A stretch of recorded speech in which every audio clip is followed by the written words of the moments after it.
నమస్తే, welcome to Telugu రాజ్యం. సొంత నియోజకవర్గంలో ఆ నేత పరిస్థితి ఏరు దాటే వరకు ఓడమల్లన్న, ఏరు దాటాక బోడి మల్లన్న అన్న చందంగా మారిందా?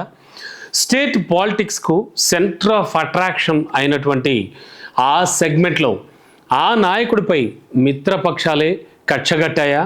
ఆయన చేస్తున్న ప్రతి పనికి అడ్డుపడుతూ నీ కర్మ ఇంతేనయ్యా అంటూ అడుగడుగునా కూడా ఆయన్ను అవమానిస్తున్నారా?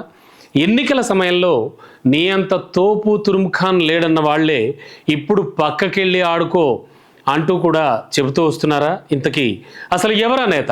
ఏంటి ఆయన చుట్టూ జరుగుతున్నటువంటి పొలిటికల్ డ్రామా?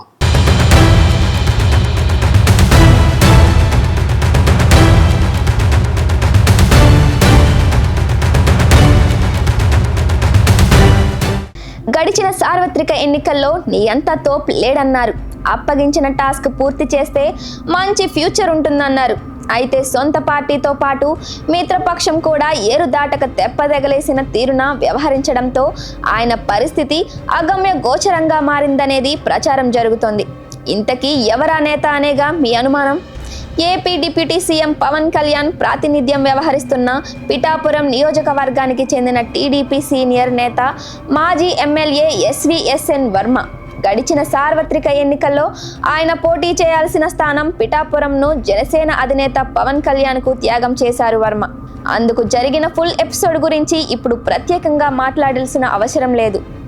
తెలుగుదేశం పార్టీ అధినేత చంద్రబాబు, చిన్నబాబు లోకేష్ పొత్తు ధర్మంలో భాగంగా పవన్కి పోటీ చేసే అవకాశం ఇస్తున్నట్టు ప్రకటించి వర్మను బుజ్జగించారు. పోటీ నుంచి తప్పుకున్నందుకు గాను వర్మకు ఎమ్మెల్సీగా అవకాశం కల్పిస్తామని హామీని సైతం ఇచ్చారు. ఇక ఎన్నికల సమయంలో జనసేన అధినేత పవన్ కూడా వర్మను ఆకాశానికి ఎత్తేశారు. నా విజయం మీ చేతుల్లో పెడుతున్నానని ఆప్యాయత కురిపించి చివరికి వర్మకు హ్యాండ్ ఇవ్వడానికి కారకులయ్యారు. పదవి రాకపోతే ఓకే, తనకు అంతే ప్రాప్తి అనుకుని సరిపెట్టుకోవచ్చు.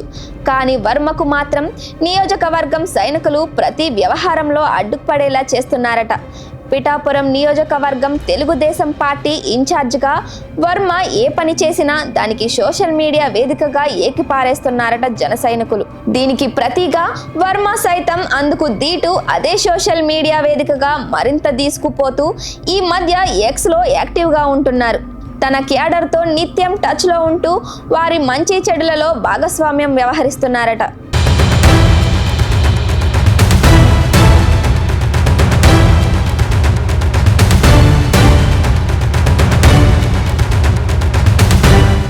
పిఠాపురం నియోజకవర్గంలో జనసేన తెలుగుదేశం పార్టీల మధ్య వివాదం ఇలా రోజుకో టర్న్ తీసుకుంటూ పొలిటికల్ సర్కిల్స్లో హాట్ టాపిక్గా అవుతుంది. అయితే ఇటీవల పిఠాపురంలో జరిగిన డిప్యూటీ సీఎం పవన్ కళ్యాణ్ పర్యటనలో వర్మకు చేదు అనుభవం ఎదురైంది.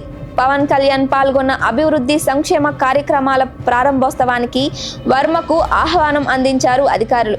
అక్కడ వర్మకు ఓకే అయితే తన అనుచరులతో కార్యక్రమానికి హాజరైన వర్మను జిల్లా ఎస్పీ బిందు మాధవ్ అడ్డుకునే ప్రయత్నం చేశారట. వర్మతో పాటు కేవలం 5గురికే అనుమతిస్తామని తెగేసి చెప్పారట. దీంతో ఇరువురి మధ్య స్వల్ప వాగ్దానం చోటు చేసుకుంది. కార్యక్రమానికి ఆహ్వానం అందుకున్న వారినే అనుమతిస్తామని ఎస్పీ, లోకల్ లీడర్స్ ఎందుకు అనుమతించరు అంటూ వర్మ. ఇక ఇష్యూ పెద్దది కాకుండా సభా ప్రాంగణం వద్ద ఇరువురి మధ్య సంభాషణ పెరగక ముందే కొందరు పోలీస్ అధికారులు వర్మను లోనికి వెళ్ళమని సూచించారట. అయితే స్థానిక నాయకులు వేరే ప్రాంతంలో పవన్ కళ్యాణ్ కలిసే విధంగా షెడ్యూల్ రూపొందించామని పోలీసులు, స్థానిక అధికార యంత్రాంగం వర్మ చెప్పుకొచ్చారట. కానీ పిఠాపురం టీడీపీ ఇన్ఛార్జ్ తనకు ఆ మాత్రం పరపతి ఉండకపోతుందా అని వర్మ మొండిగా అక్కడకు వెళ్లారనేది అధికారుల వాదన. ఏది ఏమైనా తనకు గేటు వద్దే అడ్డుకోవడంతో అవమానంగా భావించారట వర్మ. ఇక ఇదంతా పవన్ కళ్యాణ్కు తెలియకుండానే జరుగుతుందా అని తెలుగు తమ్ముళ్ళు ప్రశ్నిస్తున్నారు. కార్యక్రమానికి పిలిచి కావాలనే వర్మను అవమానిస్తున్నారని ఆవేదన వ్యక్తం చేస్తున్నారట సైకిల్ పార్టీ నేతలు.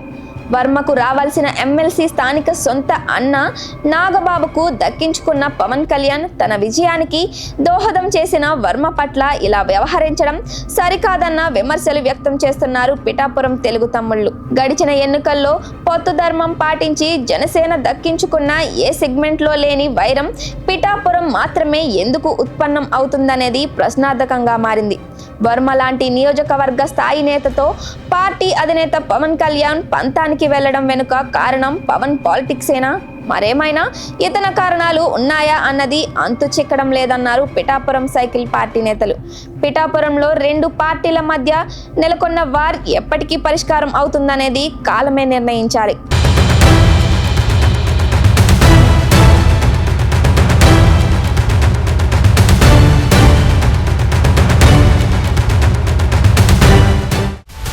హలో, తెలుగు రాజ్యం ఛానల్ చూస్తున్నారా? సామాజిక, రాజకీయ, జీవన చిత్రణే తెలుగు రాజ్యం. అతిశయోక్తులు, అసత్యాలు ఉండవు. రాజకీయ కోణం కాదు, ప్రజా కోణమే కొలబద్ద. తెలుగు రాజ్యం వీక్షణ మీ ఉత్తమ అభిరుచికి నిదర్శనం.